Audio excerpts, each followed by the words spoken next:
Ayan mga katatay ko, may share lang po ako sa inyo. Sana panoorin nyo po hanggang dulo. Ayan, masarap po yan, promise. Mapaparami na naman po kayo ng kanin. Pahingi pa nga. Let's do this.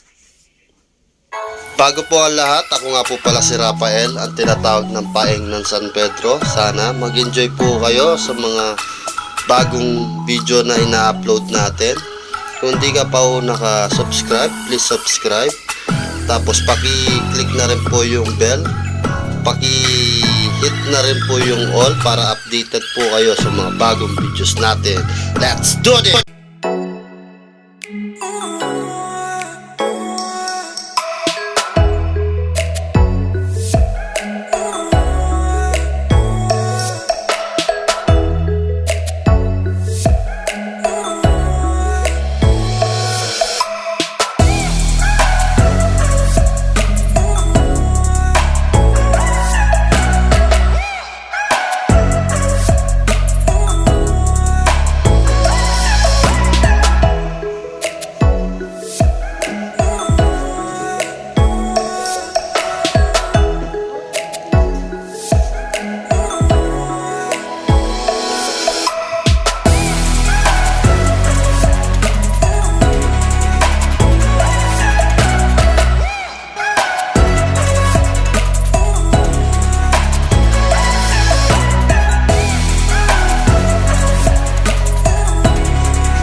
Ayan na nga po mga katatay, mga kananay, atin na pong lutuin itong ating inispratang manok.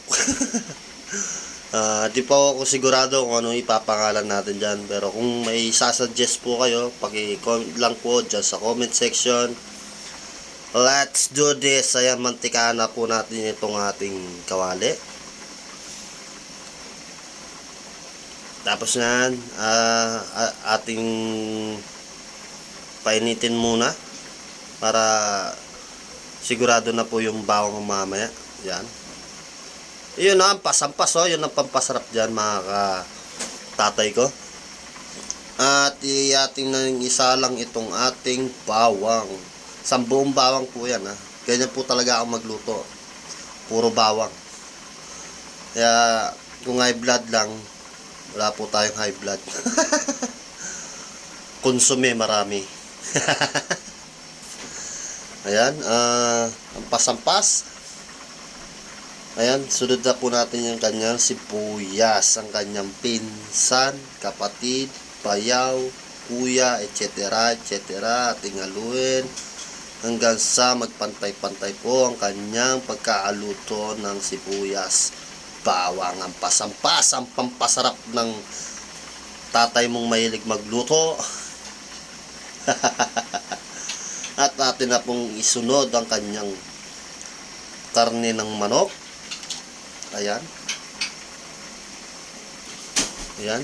Hindi po natin siya ibubuhos para hindi po may ano yung kanyang pinagbanlawan na tubig. Yan. Para iwas lang sana rin po yun. Yan, alu-aluin po natin para maigisa po sa sibuyas, bawang. Ayan, kumuha na po tayo ng sandata, panangga. Ayan. Tapos po natin alu-aluin yan, ang pasampas, pampasarap. Maghintay lang po tayo ng ilang minuto at ating ilagyan na muna ng patis. Isang kutsarang patis. Yan. Halu-haluin ulit. Tapos natin inalo-halo ng mabuti para po magkapantay-pantay po yung lasa, ang pasampas, pampasarap. Yan na. Sabay na rin po natin kanya mga pampalasa, paminta, pisong paminta. Ano pa ba? Pisong paminta pa. Bali 2 piso po yan. Yan lang po kasi yung available sa aming tindahan. Hindi po tayo makabili ng mga per kilo na pampalasa. Yan. Alu-aluin po natin para natin ng malagyan na ng toyo. Yan, isabay na rin po natin yung toyo dahil naigisa na rin po natin siya. Yan, 3 kutsarang toyo. Yan, haluin na naman po natin para magkapantay-pantay po yung kanyang lasa. Yan, wag po tayo magtipid sa paghahalo. Wag po tayo magtamad-tamaran sa paghahalo dahil dyan po nakukuha yung susi ng tamang pagluto. Ayan, ang pasampas, pampasarap. Tsaka na rin po natin ilagay ang kanyang main pampalasa, Sprite. 290 ml po yan ha, yung pinakamatangkad dun sa naka pet bottle.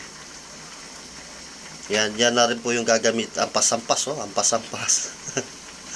Yan na rin po yung gagamitin natin pang yan. Di ko po naisali doon sa intro ko yan, yung laurel kasi nga po, kala ko wala. Yan, ilagay po natin lahat para sumarap lalo. Bawas lang na rin po sa manok. Yan. Yung Sprite po lahat yun ibinuhos. Yun po yung gagamitin natin pampasabaw o gagamitin sabaw para hindi na po tayo gumamit ng tubig. Para ayan, ilagay na rin po natin ng kanyang nor pork, hindi pala, nor chicken cubes. Yan, pampasarap yan, pampasarap. Yan, ilagay natin sa gitna para di po tayo magkalituan. Yan, ang pasampas. Kung ano-ano na po yung sinasabi ko. Ayan, may nakita po pala akong bechin. Yan, bechin. Konti lang. Ilagay na rin po natin. Baka sakaling makatulong. Hindi, nakita ko lang po talaga yan. Yan. Malapit na pong maluto yan. Ilang minuto lang. Ready to serve na. Yan. Ininahan yung apoy.